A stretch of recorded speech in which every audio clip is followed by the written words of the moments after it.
Bonjour et bienvenue dans la météo du Bitcoin du vendredi 2 août 2019. Et au moment où je dis vendredi, je me dis, oulala, la responsabilité est énorme puisque c'est la dernière de la semaine. Waouh! Waouh, waouh, waouh, waouh, waouh. Oh que c'est beau. Oh que c'est beau ce railway track qui est en train de se dessiner en weekly. Ça serait fabulous. Absolument fabuleux qu'on arrive à fermer cette chandelle vers le haut et le plus près possible ici de cette chandelle précédente, c'est que la semaine dernière de biriche de l'infini soit complètement absorbée dans un putain de pattern de réversal. Oh que ça serait beau. On voit en plus la possibilité éventuellement pour l'OBV de nous faire un W dans un W, qui serait plutôt pas mal. OBV, on balance volume. Est-ce que l'argent rentre ou sort sur le marché? Les structures fonctionnent dessus et ça pourrait être intéressant. Toujours est-il que de voir une grosse réjection de ce mouvement baissier ici, c'est vraiment encourageant, avec pour support sur tout ce mouvement ici EMA 13 qui fonctionne très bien. En tout cas, c'est plutôt encourageant. Est-ce que ça veut dire que c'est la fin de la merdasse? On le verra, puisque ici, ça reste quand même une zone de combat qui a été perdue, vachement perdue à mort, perdu. Donc, on va voir un petit peu comment ça va se passer. J'insiste bien sur le fait que ça a été perdu. Vous voyez ces mèches-là. La bonne nouvelle, c'est que les mèches, les queues et les aiment être mangées. Wicks and tails like to be eaten.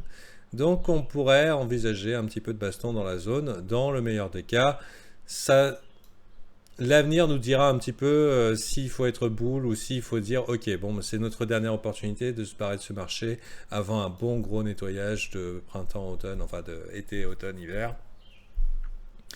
Donc c'est important ce qui joue là. Bien sûr, au moment où on venait, allez, on vient faire un M en weekly, c'est fini. Hein. Vous remballez tout, finito, rendez-vous l'année prochaine. Donc ça peut arriver. Un beau, là déjà il y a un petit M en weekly, hein, un M top, mais s'il était un peu plus dessiné avec un M dans un M en weekly, on est vraiment dans la situation on remballe, fin de l'histoire, adios amigos. Donc restons encore prudents. Nous avons identifié hier la possibilité d'un bull flag sur le weekly et c'était plutôt positif. Hein. J'ai bien l'impression même qu'il est en train de le percer de manière complètement épique, donc c'est plutôt cool. Bien sûr, on va aller voir dans des unités de temps inférieures, c'est juste pour garder un petit peu une idée sur ce que va nous dire l'avenir long terme. Voilà. Est-ce que c'est le moment de miser l'affaire? On préfère voir des weekly W. Hein, on préfère voir ça. Là, on rappelle les copains, la mama, le machin, en disant ok, c'est peut-être le moment. C'est peut-être le moment. Parce que nous, ce qu'on attend, c'est ce weekly W, idéalement ici, dans cette zone, pour miser la ferme. Mais est-ce que ça va nous être fourni, présenté, offert? Je n'en sais rien. Pour l'instant, je reste encore prudent puisqu'on vient de faire un M. Que dans le meilleur des cas, si on venait à close ici, ça serait comment ça s'appelle? Un mégaphone, un broadening wedge. Et c'est super casse-gueule à trade. Hein. Ça veut dire attendez-vous à des volatilités extrêmes. Mais s'il n'y a rien vraiment de solide pour se positionner long terme. En tout cas, voilà. Je vérifie que je suis bien en train d'enregistrer. Oui. Toujours est-il que c'est plutôt encourageant, hein, ce pattern chandelier japonais, en tout cas en weekly. En daily, pareil, on aurait bien voulu un bon W. Un bon W. Alors oui, il y a un genre d'Adam et Ève épique ici qui se prépare. Donc c'est un genre de W, un double bottom. Des plus classiques dans sa variation Adam et Ève, donc V, et un petit peu courbé comme ça. Ça serait un beau signal si on venait à fermer ici et à montrer des signes de force ici. Voilà, un bon signal long terme. Je serais à partir du moment où ça arriverait et qu'on n'était pas rejeté dans la zone, je pense que j'augmenterai ma capacité, ma quantité de Bitcoin en HODL par rapport à mon capital total qui pour l'instant est majoritairement en cash. Pour l'instant, c'est pas arrivé et je ne vois pas de raison de m'exciter. J'aurais beaucoup préféré un bon W bien propre, un petit peu plus bas, un petit peu plus raisonnable. Mais le marché fait bien ce qu'il veut et il se fout de ce que Fanta il veut, hein. Et il ne nous fait pas toujours la politesse de signaux propres et impeccables. La bonne nouvelle, c'est qu'en 4 heures, on a eu des signaux, eux, qui étaient propres et impeccables. Et si vous les avez ridés, si vous avez suivi la météo du Bitcoin, vous étiez bien. D'ailleurs, si vous êtes membre VIP, vous étiez encore mieux. Et c'est le meilleur moment du mois pour être membre VIP. Attendez-vous à ce que je vous bassine un peu pendant encore, allez, jusqu'à lundi, pour vous dire que pour entrer sur le Patreon, c'est le meilleur moment du mois. Pourquoi c'est le meilleur moment du mois? Je vous rappelle que Patreon, c'est lié avec Discord, donc, qui est mon service à but éducationnel. Donc en fait, c'est pas vraiment des cours, mais ce sont des travaux pratiques permanents avec un accès à des ressources extrêmement intéressantes, telles que le OneDrive privé, qui vous donne accès à énormément de contenu pour créer votre trading plan, savoir vos techniques de trade, connaître les indicateurs et comment s'en servir de manière extrêmement synthétique, etc. etc. Ce OneDrive est extrêmement fourni. Et à côté de ça, vous faites partie du groupe et vous avez accès à mieux que la météo du Bitcoin, puisque en fait, vous apprenez à faire ce que je fais vous-même. Et je compte sur les fans en délire du groupe pour dire est-ce que c'est bien? Discussion VIP, mec. Si vous voulez que ça continue, il faut le dire, hein. Bon, ok, merci Poupa, comme d'hab. Ok, merci. Ok, donc merci de participer à la promotion de mon service pour 39 euros. Et donc pourquoi je le dis en début de mois, c'est parce que Patreon facture le début de mois et qu'il y a des gens qui arrivent le 22 ou le 15 et tout et qui se refont facturer le premier. C'est quand même dommage de ne pas en avoir un maximum pour ces sous-sous, si vous voulez payer en tout cas par carte bleue ou PayPal. Et sinon, ça se passe par crypto et là c'est un mois complet, il y a un robot sur le Discord. Mais toujours est-il qu'il y a encore des gens qui payent avec les vieux moyens de paiement. Parce que voilà. Et donc voilà, Patreon. Donc ça serait fabuleux. Nous, en tout cas, on s'est bien amusé. Regardez-moi ce beau W en RSI magnifique, ce beau W en MACD qui vient de traverser. Ce qu'on veut le voir, c'est on veut le voir s'étendre et à la limite faire une petite respiration comme ça et POM comme ça. Donc on pourrait avoir d'ici quelques jours vraiment quelque chose d'assez épique et extrêmement bullish au niveau weekly, enfin daily. Et ça serait chouette. Pour l'instant, ne nous excitons pas trop. En tout cas, c'est pas le moment de FOMO. Vous voyez, on est relativement loin des MA13. Est-ce qu'un tag des MA13 est possible? Oui, totalement. On a une réduction si on dit du bien. Non.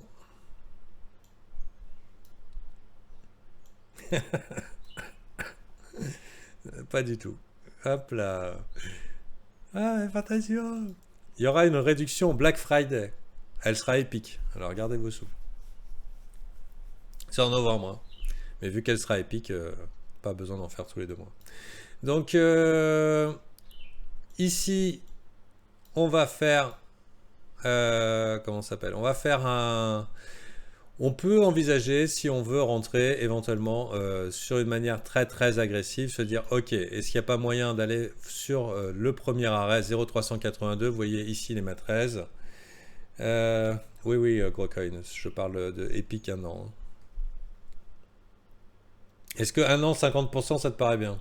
Moi, je pense que c'est énorme. Donc, voilà. Ah, voilà. Ben, ça sera pour toi, Grocoin.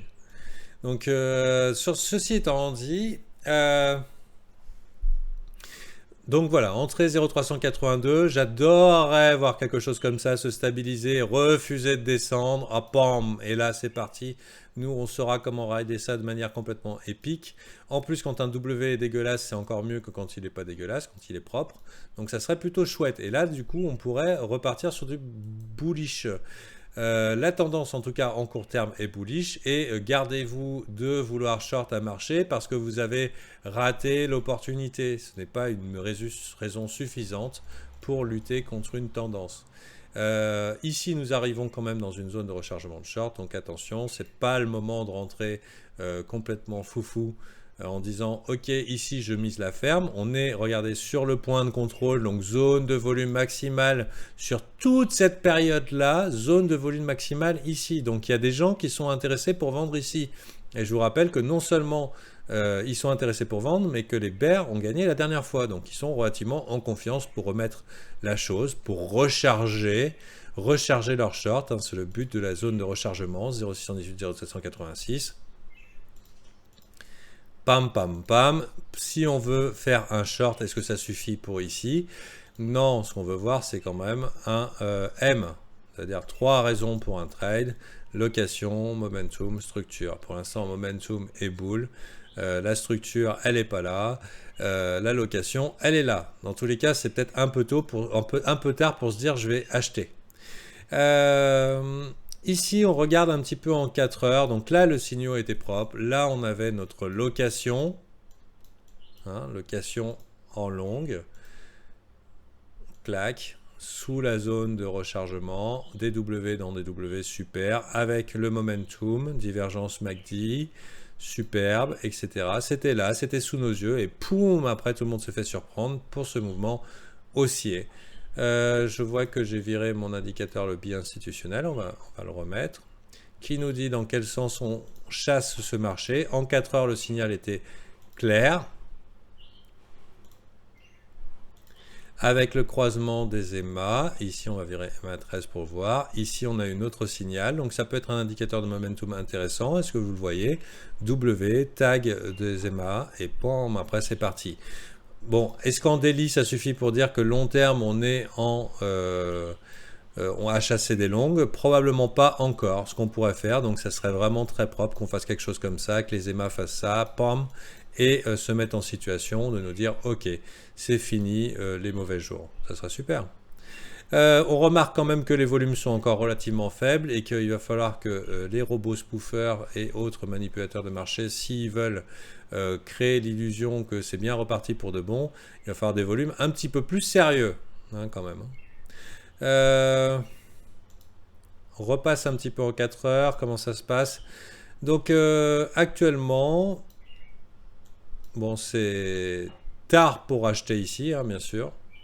Des supports ici, des supports ici, et ici le point de contrôle. Idéalement, si vous n'êtes pas du genre à chasser, et c'est ce que je vous recommande de faire, c'est d'essayer d'attraper le 0,618 ou des zones de rechargement de shorts. Et donc un des moments idéaux pour éventuellement rentrer, si jamais le marché nous en donne l'opportunité, c'est dans cette zone.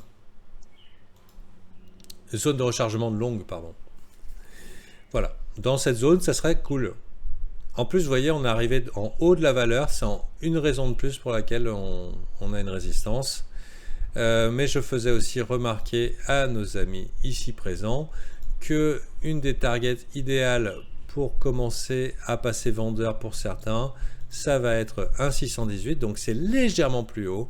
Peut-être punir ceux qui ont short prématurément ce marché et nous emmener à 10 590 pour nous dire ok, maintenant qu'on a puni les shorts précoces, pam, éventuellement on viendrait faire pam pam. Donc tout ça pour dire que est-ce qu'à ce moment-là on inverse la tendance? Je ne pense pas. Je pense que maintenant que le marché est parti ici et qui s'invite comme haussier, hein, plus haut creux, plus haut sommet, plus haut creux, plus haut sommet, plus haut creux. Mais pourquoi tu dis plus haut creux, plus haut sommet? Parce que c'est la définition d'un marché haussier. Hein. On constate aussi quand même en 4 heures ici la formation d'une divergence MACD potentielle non confirmée. Si vous voulez savoir ce qu'est une divergence confirmée, vous venez dans le brief. Elle est potentielle, mais non confirmée. Donc ici on fait des plus hauts sommets, mais ici on fait des plus bas sommets, donc ça peut indiquer éventuellement la fin d'un move potentiel, et on voit ici quand même que le RSI est super oversold. Est-ce que ça suffit qu'un RSI soit suracheté suracheté pour dire que c'est fini la fête? Non, ça veut dire tout simplement que le mouvement et la tendance est extrêmement puissante, et on peut rester extrêmement longtemps en overbought. Mais voilà, si vous êtes ok avec c'est un peu tard quand même pour acheter. C'est un peu tard pour acheter, mais ça suffit pas pour short. Ce qu'on veut, c'est 3 raisons pour short. Ok, c'est overbought. Ok, on est dans la zone de rechargement des shorts. Et maintenant, si vous étiez vraiment motivé pour short ce marché parce que vous avez raté et que ça vous énerve, ah là là, je veux top, je prends le top, je veux vendre ce machin, enculé de boules, on va les niquer, etc. Je sais pas qu'est-ce qui anime un petit peu vos pensées tellement agressives. Probablement, à mon avis, une perte. Le mec est un peu arrogant, mais bon, c'est parce que j'ai gagné hier, hein, je suis plutôt content. Après ce marché de merde et dépressif là, ça fait quand même plaisir. Donc on veut une troisième raison pour éventuellement prendre un short, c'est la confirmation de cette divergence et un M ici. Là on y go, là on se dit ok, YOLO, on reviendra taquiner probablement ici dans cette zone là, punir les noobs qui ont acheté ici et qui ont mis leur stop au premier lot présent. Voilà, globalement, c'est ce que je me dis. Alors, quelles sont les possibilités qui s'offrent à nous? Continuer comme ça, de manière infinie, sans remonter, bon, ça serait caractéristique, sans redescendre, sans pullback. C'est possible, hein, c'est le Bitcoin, mais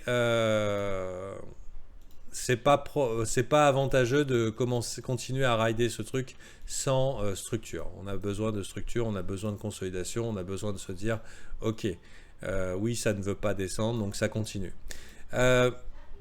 Mais sinon, la stratégie probable est d'acheter les pullbacks, c'est-à-dire que plutôt que de vouloir short ce marché qui est en train de monter, ça serait éventuellement de se dire ok, est-ce que ma chance ne serait pas d'attendre la zone de rechargement de longue et d'attendre un petit W ici pour dire ok, je participe aussi et on est reparti à la fête. Par contre, si on se place d'un côté long terme, la stratégie probable, par rapport là quand même on en chie depuis un mois, hein, depuis long terme, la stratégie probable, et c'est pour ça que les bears vont être probablement en confiance, c'est c'est de revendre les pullbacks.